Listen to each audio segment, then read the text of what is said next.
Terima kasih pemirsa, Anda masih bersama kami dalam Kominfo Newsroom. Pemirsa, sebagai salah satu daerah dengan hak khusus, Yogyakarta memiliki keistimewaan dalam pengelolaan APBN pemerintah pusat. Daerah Istimewa Yogyakarta dengan berbagai macam keistimewaannya memiliki dana keistimewaan yang digadang menjadi bagian dari dana transfer ke daerah, dana dan juga desa atau kelurahan.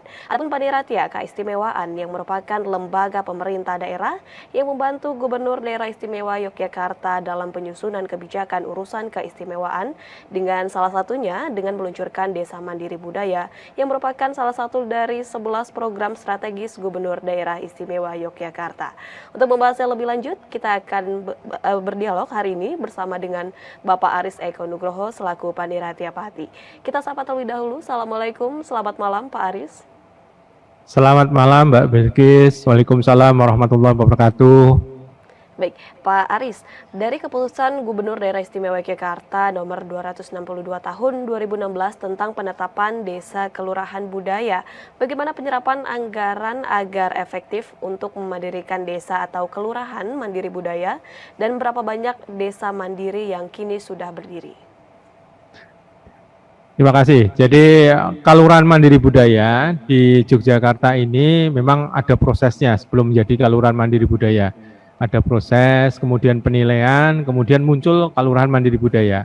Sampai dengan saat ini, Kelurahan Mandiri Budaya di Yogyakarta ada 18. Tapi ini kita sedang proses untuk kemudian menilai, kurang lebih ada 10 yang akan bertambah lagi di tahun berikutnya. Berbicara tentang efektif anggaran, karena Kelurahan Mandiri Budaya ini juga munculnya dari potensi, harapan kami anggarannya sangat efektif karena potensinya di masyarakat jelas, tapi ketika kemudian nanti kita melakukan penganggaran pun juga dasarnya adalah data dan potensi dan usulan dari masyarakat yang ada di Kelurahan Mandiri Budaya. Demikian Mbak Bilkis.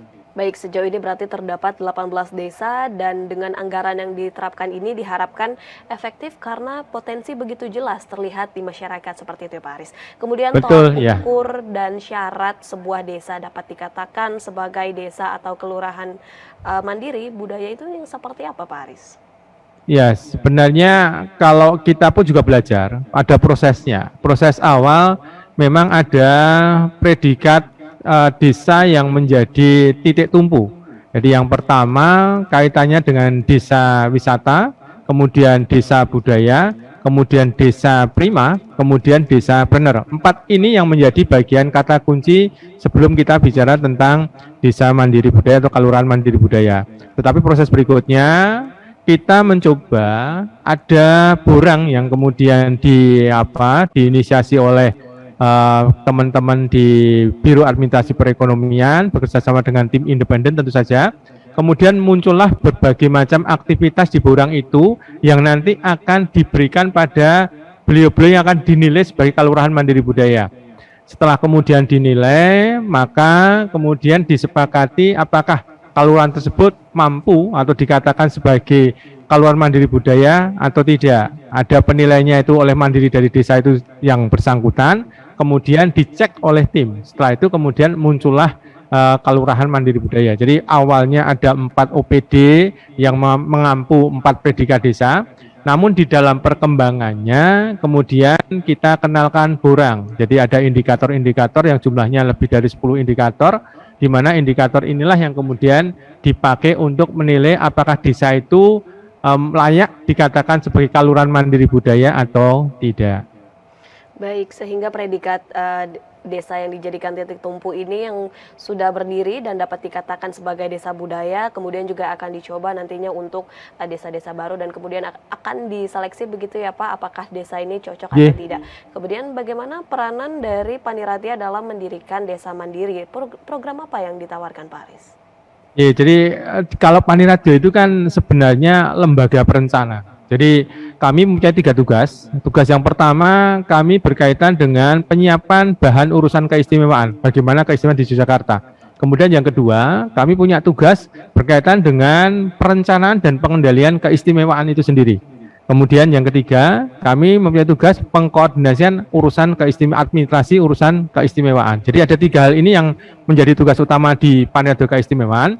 Kalau kemudian ditanyakan perannya seperti apa, kami selalu berkoordinasi dengan OPD di tingkat kabupaten, di tingkat DIY maupun di kelurahan untuk bersama-sama. Jadi kita melihat potensi, tidak kemudian kita berada di belakang meja, tetapi teman-teman Paniradio khususnya sering melakukan kegiatan-kegiatan di lapangan. Nanti bisa dilihat di YouTube channel kami, bisa juga dilihat di Instagram kami, di mana Instagram maupun media sosial yang kami coba sampaikan ini memberikan gambaran kegiatan Paniradio ini sebenarnya seperti apa. Jadi kami dengan desa sangat dekat, Mbak. Harapan kami memang kami selalu dekat dengan desa karena desa ini bisa berdaya, kami pun juga bisa mengalokasikan anggaran keistimewaan kalau memang sudah ketemu dan kemudian berdiskusi berkaitan dengan semua potensi yang ada di kelurahan yang bersangkutan.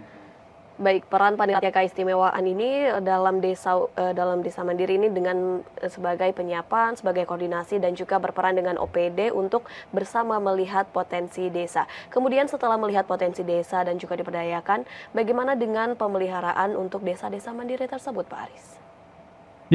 Jadi sementara ini kita sepakati kelurahan mandiri budaya yang sudah ditetapkan selama 3 tahun ada pendanaan khusus, Pak, berasal dari dana keistimewaan. Tapi tahun keempat nanti akan kita coba lihat kembali. Karena harapan kami beliau yang ada di Kelurahan Mandiri tidak kemudian bergantung terus berkaitan dengan dana yang dari dana keistimewaan, tetapi kami berharap bahwa dana yang ada itu bisa menjadi bagian investasi. Jadi investasi dari pihak desa sehingga pada akhirnya desa tidak harus kemudian mengandalkan dana keistimewaan, tetapi bisa berdaya, bisa mandiri berdasarkan potensi yang ada, dan tentu saja semua juga untuk masyarakat yang berada di Kelurahan Mandiri Budaya yang bersangkutan. Baik, sehingga terdapat dana khusus dan berharap bahwa dana ini merupakan bagian investasi sehingga desa ini tidak hanya mengandalkan dana tersebut kemudian dapat berdiri mandiri sendiri dengan potensi yang ada.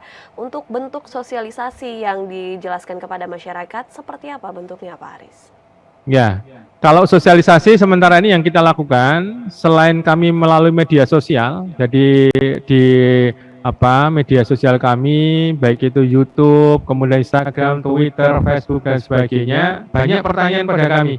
Kami berusaha menjawab dengan Paniradio Midanget, Mbak. Jadi Paniradio Midanget itu adalah bagaimana kami mencoba mendengarkan apa yang menjadi bagian informasi dari masyarakat, kemudian kami coba dengarkan, kami kemudian berdiskusi dengan teman-teman kami, kemudian kami akan menjawab apa yang menjadi bagian pertanyaan dari beliau-beliau yang menanyakan tentang bagaimana keistimewaan maupun dana keistimewaan yang ada di Yogyakarta. Di samping itu tentu saja kami turun ke lapangan, kami juga ikut sosialisasi, baik itu melalui media-media dari legislasi juga ada, atau mungkin juga media dari teman-teman kabupaten kota, termasuk kami juga sering diundang oleh Bapak Ibu Lurah. Jadi kami pun juga dan teman-teman nggak bisa sendiri, jadi bukan hanya kami Paniradio Patinya, tetapi dengan teman-teman sampai dengan tingkat yang paling bawah, kita berusaha menyampaikan itu.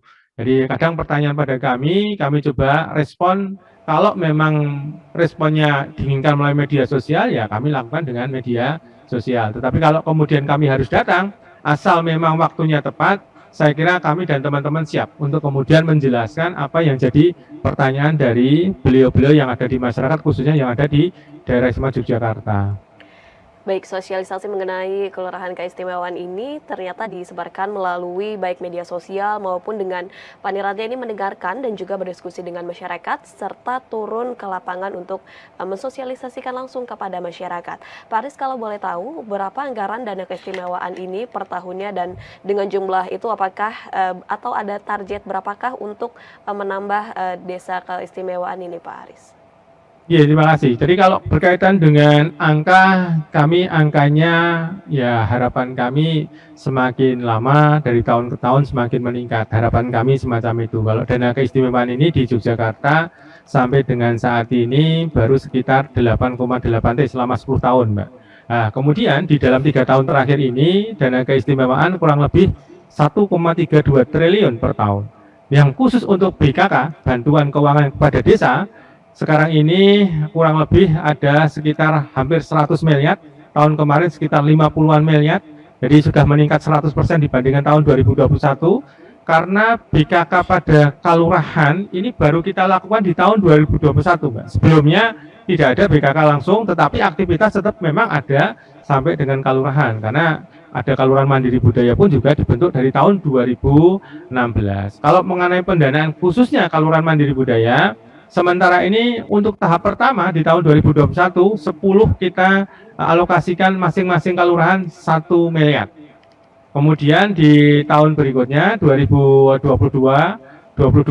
ini ada kurang lebih 18 kalurahan mandiri budaya dengan alokasi kurang lebih sekitar 20-an miliar. Jadi memang angka itu sudah bertambah juga, tetapi memang angka untuk kalurahan tidak semuanya untuk kalurahan mandiri budaya, karena tadi juga disampaikan ada 11 kebijakan strategi dari Bapak Gubernur. Dari 11 inilah yang kemudian coba kita alokasikan. Namun yang perlu kami sampaikan ke media ini juga, bahwa semua yang kemudian kita alokasikan kami akan menunggu proposalnya, karena proposal ini menjadi bagian jawaban ketika kemudian ada permintaan dari masyarakat, ada keinginan dari pemerintah kalurahan, kemudian ada diskusi, kemudian ada pendanaan berkaitan dengan kalurahan-kalurahan yang memang mereka mengajukan proposal kepada pemerintah daerah. Baik, diharapkan dengan gelontoran dana yang memang tidak sedikit ini kemudian juga dapat memacu semangat masyarakat begitu ya Pak untuk dapat tumbuh berkembang mengembangkan desa mandiri tersebut. Kemudian setiap program ini tentu memiliki tantangan. Sekiranya apa tantangan terberat dalam mengembangkan program ini Pak? Ya, tantangan terberatnya itu adalah kadang ada keinginan yang berbeda antara aparat dari kalurahan dengan pihak masyarakat. Itu yang tantangan yang berat. Jadi memang harus disinkronkan kaitan dengan itu. Yang kedua, dana keistimewaan yang kepada kalurahan itu kan, mohon maaf, tidak terlalu banyak. Sehingga inginnya itu semua diratakan. Ini yang kemudian menjadi bagian permasalahan. Karena kalau diratakan semua nggak terasa.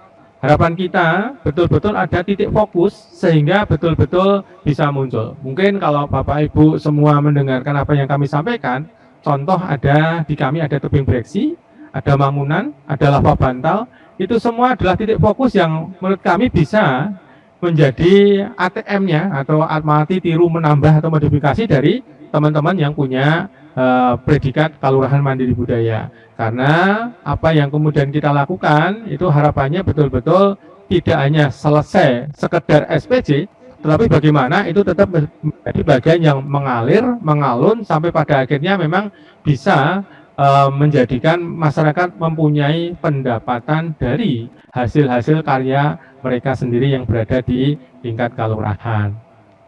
Baik Pak Aris, kemudian apakah dengan hadirnya Desa Mandiri Budaya ini dapat memberi perbaikan ekonomi pada masyarakat? Apa bukti konkret dari perbaikan ekonomi pada masyarakat sejauh ini? Kalau yang ekonomi masyarakat jelas ada ya, tapi memang belum semuanya mendapatkan respon yang kemudian positif. Jadi kalau misalnya saja, ini contoh sederhana saja, di Kalurahan Mandiri Budaya ada juga alokasi yang berkaitan dengan ternak kambing PE. Sekarang ini juga ternak kambing PE-nya, pejantannya berasal dari dana keistimewaan dan juga beberapa indukan. Harapan kita itu bisa menjaga kualitas dari kambing PE yang berada di Yogyakarta. Ini salah satu contoh saja. Kemudian contoh yang lain, ada beberapa yang kemudian konsentrasi di wisata. Dengan adanya tempat wisata yang dimunculkan, memang kemudian ada pendapatan yang kemudian mengalir kepada pemerintah kalurahan. Selain itu juga ada beberapa pendidikan di sini kaitannya misalnya aja ada pelatihan untuk membatik, ada juga untuk yang lain-lain. Harapan kita semua menjadi bagian investasi, karena Bapak Gubernur berpesan pada kami bahwa pendanaan itu harus memperhatikan satu investasi. Yang kedua, sedapat mungkin mengurangi pengangguran. Yang ketiga, sedapat mungkin berperan juga di dalam mengatasi kemiskinan. Dan yang keempat, tidak kalah pentingnya adalah bagaimana pemberdayaan masyarakat di sana bisa menjadi bagian sesuatu pembeda. Baik Pak Aris, dapat dijelaskan secara singkat bagaimana transparansi penggunaan dan pengelolaan dari dana keistimewaan ini Pak Aris? Alhamdulillah dana keistimewaan di DIY tidak hanya berada di DIY saja, jadi tidak hanya di provinsi, Tapi semua sudah komplit ini mulai tahun 2021 sudah bisa dikelola oleh kabupaten, bisa dikelola sendiri oleh kelurahan. Karena dari ini menjadi bagian proses setelah 10 tahun. Harapan kita tentu saja apa yang kemudian sudah dipercayakan oleh pemerintah pusat kepada kami, sudah dipercayakan Bapak Gubernur kepada kami sebagai panitia bupati di keistimewaan, betul-betul bisa didukung oleh semua pemangku pelaksana keistimewaan. Karena keistimewaan di Yogyakarta ini penggunanya semakin banyak, rentang kendalinya juga semakin panjang, sehingga kalau tidak hati-hati itu akan menjadi permasalahan. Karena di dalam pengelolaan dana keistimewaan, kita bicaranya tidak hanya sekedar dana itu bisa habis, tapi bagaimana kinerja program juga menjadi bagian. Setiap tahapan pencairan pun juga kita akan selalu ditanyakan bagaimana kinerja program, bagaimana kinerja keuangan. Untuk itu kami berharap satu dari pemerintah pusat tetap mendukung kami, Mbak. Jadi anggarannya dinaikkan gitu, itu menjadi bagian. Kemudian yang pemerintah daerah tentu saja kami berharap kekompakan dari teman-teman di OPD DIY, OPD Kabupaten dan pihak kelurahan untuk bersama-sama menyampaikan kepada masyarakat bahwa dana keistimewaan sudah ada sampai di daerah, kemudian sudah berada di lapangan dan sudah bisa dimanfaatkan oleh kita semua. Baik, besar harapan apa yang sudah dipercayakan kepada Paniratya ini dapat didukung pemangku pelaksana keistimewaan dan juga dukungan dari pemerintah pusat seperti itu, Pak Aris. Terima kasih banyak Pak Aris Eko Nugroho selaku Paniratya Pati yang telah bergabung bersama kami hari ini dengan tema Bangun Kelurahan Mandiri Budaya dengan Dana Keistimewaan. Terima kasih banyak Pak Aris. Sama-sama Mbak Belgis, terima kasih. Iya, pemirsa kami akan kembali dengan beragam informasi lainnya. Tetaplah bersama kami dalam Kominfo Newsroom.